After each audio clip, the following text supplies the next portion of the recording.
생각을 바꾸면 수익이 보인다. 역발상 투자의 문현진 멘토입니다. 자, 오늘도 많은 종목들이 급등하고요, 많은 종목들이 급락하고 있는데 뭐 이런 과정 속에서 우리가 가야 할 길, 상한가에 들어가는 종목들 체크해보면 답이 나오겠죠.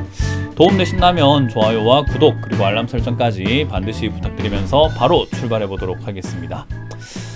자, 일단 오늘 시장 제가 빠질 거라고 예고를 해드렸던 것 같은데요, 2900을 깰 것 같다, 그리고 깨게 되면은 시장 생각보다 많이 무너질 것이고 여러분들 계좌에 있는 종목들이 언제 그랬냐는 듯이 또 음봉으로 빠지면서 굉장히 지옥 같은 순간이 펼쳐질 것이다 라고 말씀을 드렸는데요, 일단 오늘 좀 많이 밀릴 수밖에 없었던 것 같습니다. 밀리고 있는 부분이고요.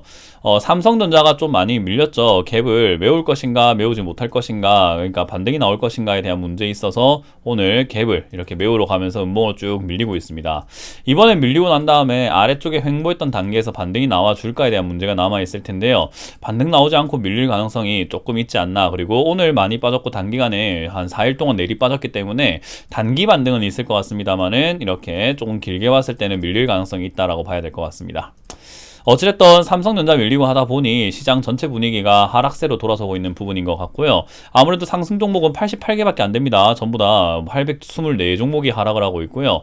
코스닥 종목 같은 경우도 190 종목과 1200 종목으로 완전히 나뉘면서 하락세가 조금 짙게 그늘이 들이우고 있는 것 같아요. 금리 인상 이슈도 있을 것이고, 확진자가 다시 늘어나고 있다는 이슈도 있을 것이고, 그리고 우려했던 내용들이 현실로 이어지고 있다는 것 자체도 부정할 수 없는 거다 보니 뭐 그런 여러 가지 내용들이 지금은 이렇게 하락으로 이끌고 있는 상황이 아닐까 싶네요. 코스피도 일단 추세가 무너졌습니다. 단기 추세가 이렇게 올라왔다가 내려갔다를 반복하다가 반등이 나와주면 참 좋았을 텐데 밑으로 밀리면서 일단은 또 하락으로 진행이 되고 있다는 점, 그리고 큰 추세에도 벗어나질 못하고 떨어지는 그 그림으로 계속 진행이 되고 있다는 점을 볼 때 저는 2900을 깨고 2700포인트 언저리까지 그냥 쭉 밀려 내려갈 것이다. 그래서 다음 주와 다음 2주 뒤 정도, 한 12월 정도는 좀 안 좋은 장세가 연말까지 이어지지 않을까 예상을 해보게 됩니다. 이제 그런 과정 속에서도 오늘 급등하고 있는 종목은 분명히 있습니다. 일단 먼저 메가ICS가 상한가에 들어가 있는 게 확인이 되네요. 의료기기라든지 인공호흡기 관련주죠. 지난 코로나 관련주라고 보시면 좋을 것 같은데, 이제 이런 관련주들 우리가 코로나 관련주 꺼진 물도 다시 보자라는 느낌인데 올라가고 있고요. 지난번에 언급해드렸던 시젠 급등 나오고 있는 것 같습니다. 이제 진단키트 관련주죠. 이것도 급등 나오고 있고요. 실제로 저희도 이제 회원들과 함께 이틀 전이죠, 그저께 수젠텍을 매수해서 이제 오늘까지 해서 다 매도를 했습니다. 일단 수익률로는 한 15% 정도 수익을 낸 것 같고요. 15% 정도면은 여러분들이 무시할 만한 수준은 아닐 겁니다. 저희가 이걸 거의 한 사람당 1000만원씩 사라라고 말씀을 드렸기 때문에 15%면 얼마인지 대충 계산을 해봐도 회비 뽑고 남을 텐데 도대체 왜 안 들어오는지 저는 이해가 안 됩니다만은, 어쨌든 그건 여러분들의 선택일 거예요. 그래서 이틀 전에 사서 우리는 이렇게 이득을 봤습니다. 장이 안 좋다고 하더라도 이 수젠텍이라고 하는 기업, 진단키트 관련 기업은요, 사실은 언제라도 이렇게 사서 들고 있는 분들에게는 떨어졌을 때 정말로 득이 될 수 있는 기업이 되는 건 맞아요. 오래 들고 간다면 올라올 기업 맞고요. 타이밍만 잘 잡는다면 이렇게 단기적으로 수익을 빨리 챙길 수 있는 그런 매매 포인트도 나오기 때문에 사실 아주 좋은 간식거리이자 먹거리일 텐데, 여러분들도 그런 점들 잘 참고하셔가지고 포인트만 잘 잡으면은 수익 내는 게 어렵지 않다. 그 점을 참고하시면 좋을 것 같아요. 그 외에 이제 아무래도 삼성전자라든지 반도체 관련 기업에 쏠려 들어갔던 자금들이 좀 튀어나오고 있죠. 그래서 튀어나온 돈들이 다시 NFT 테마, 게임 관련주 쪽으로 몰려 들어가고 있는 것 같습니다. 이런 테마들 아직까지 끝난 건 아닙니다. 그래서 NFT 테마는 여전히 살아있다. 그리고 올라오지 않은 기업들에는 여러분들이 수익 낼 수 있는 그런 포인트 또 여러 번 만들 수 있다는 거 기억하시면 좋을 것 같네요. 10% 이하로 빠지고 있는 기업들도 굉장히 많이 있는데, 그래도 시장이 약한 것 치고는 생각보다는 많이 없다라고 보여지고요. 그리고 지금 램테크놀로지 이거는 지금 투자하는 거 별로 안 좋아 보이죠. 딱 봐도 이거 너무 심하잖아요. 이 장난치는 것도 아니고 이런 식으로 자꾸 움직이다 보면은 상폐되는 경우들도 꽤나 많이 있습니다. 왜냐하면 이렇게 움직였다고 상패가 아니라 상패가 되기 전에 약간 발악하는 형태로 이렇게 움직여버리는 경우들이 있다라는 거예요. 그래서 그 점 여러분들이 좀 조심하시면서 대응한다면은 좋을 것 같다 생각이 드네요. 자, 일단 오늘 메가ICS 급등했는데요. 일단은 메가ICS 말고도 여러분들이 알고 있는 진단키트 관련주 뿐만 아니라 코로나 관련주들 좀 많을 겁니다. 더군다나 코로나 치료제 관련주, 제약바이오죠. 그쪽의 움직임이 좀 활발해질 수 있는 분위기인 것 같아요. 그래서 지금 코로나 확진자가 4,000명이 넘어가고 있는 그런 수준인데 계속 확진자가 증가한다라는 것 자체는 우리가 주식시장에서는 뭐 건강상으로는 여러분들이 굉장히 유념해야 되고 이 코로나 자꾸 확진되면 안 되는데 라고 하는 어떤 우려감은 남겠지만 주식시장에서는 우리가 돈 벌 궁리를 좀 해야 되는 거 아니겠습니까? 그렇기 때문에 코로나 확진자가 늘어났다. 그 말은 결국 우리가 투자할 만한 포인트를 찾을 수 있다는 거죠. 실제로 수젠텍을 매수했었던 이유도 마찬가지로 4,000명이 처음 돌파한 날 산 겁니다. 4,000명이 돌파한 날 샀고 그리고 이제는 조금 줄어들고는 있습니다만은 3,000명대 계속 유지가 된다. 다음 주도 증가할 가능성이 있다라고 한다면 상승할 가능성이 높다라고 판단을 하는 거죠.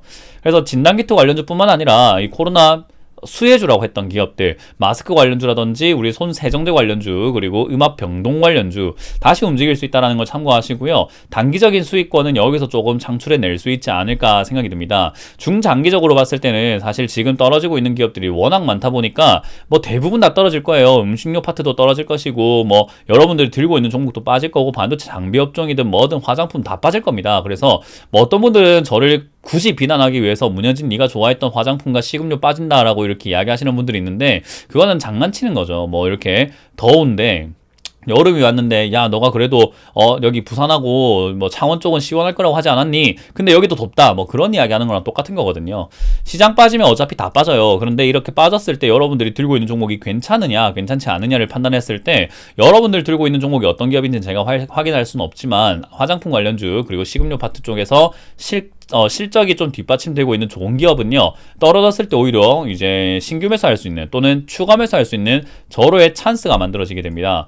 결국 이 2,900포인트가 무너지게 된다면 현금을 들고 있는 사람들에게는 그런 기업들을 더 많이 살 수 있는 기회가 열린다라는 거예요. 저는 그 기회를 놓치지 않을 생각이고요. 그 기회에 저는 꾸준히 담아갈 예정입니다. 여러분들이 어떤 종목을 어떻게 사는지를 제가 잘 모르기 때문에 모두에게 기회라고 할 수는 없을 것 같은데 여러분들도 저와 생각이 같거나 그리고 저만큼의 종목 보는 눈이 있다고 한다면 뭐 제가 대단한 건 아니지만 최소 저만큼의 종목 보는 눈과 시장을 보는 눈이 있다면 여러분들도 그 기회 놓치지 않을 거라고 제가 확신합니다. 그렇기 때문에 실력이 있는 분들은요 이 기회를 잡으셔야 될 것 같고요. 그게 아니라고 한다면 함께 하는 게 제일 좋을 것 같긴 한데 뭐 그건 여러분들 선택이라고 제가 늘 말씀드리고 있죠. 도와드리고 싶어도 도와드릴 수가 없네요. 자, 일단 어찌됐든 2,900포인트는 무너질 것 같다라고 보시면 될 것 같고요. 저 무너졌을 때 여러분들 들고 있는 종목은 오히려 교체가 필요할지도 몰라요. 너무 시간이 많이 걸린다면 3년 동안 물려야 된다면은 3년 동안 물릴 바에 3년 동안 매매를 열심히 하는 것이 훨씬 더 계좌를 복구시키는 지름길이 될 수 있다라는 거죠. 그런 판단들을 여러분들이 조금 스스로 할 줄 알아야 된다는 걸 보시면 좋을 것 같고요.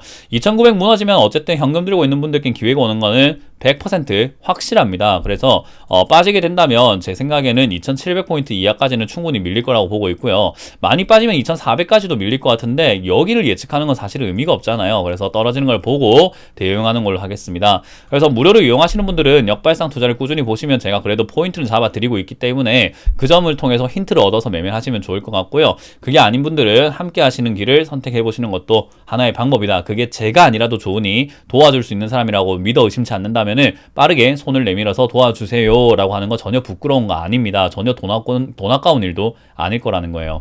그래서 그 점 참고하시고 제가 여러분들께 말씀을 드려볼 수 있을 것 같네요.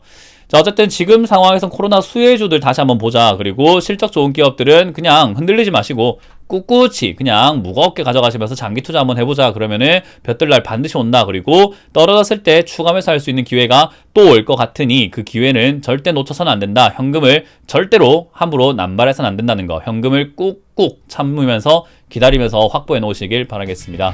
자, 이렇게 오늘 마쳐보도록 하겠습니다. 지금까지 역발상 투자의 문현진 멘토였습니다. 고맙습니다.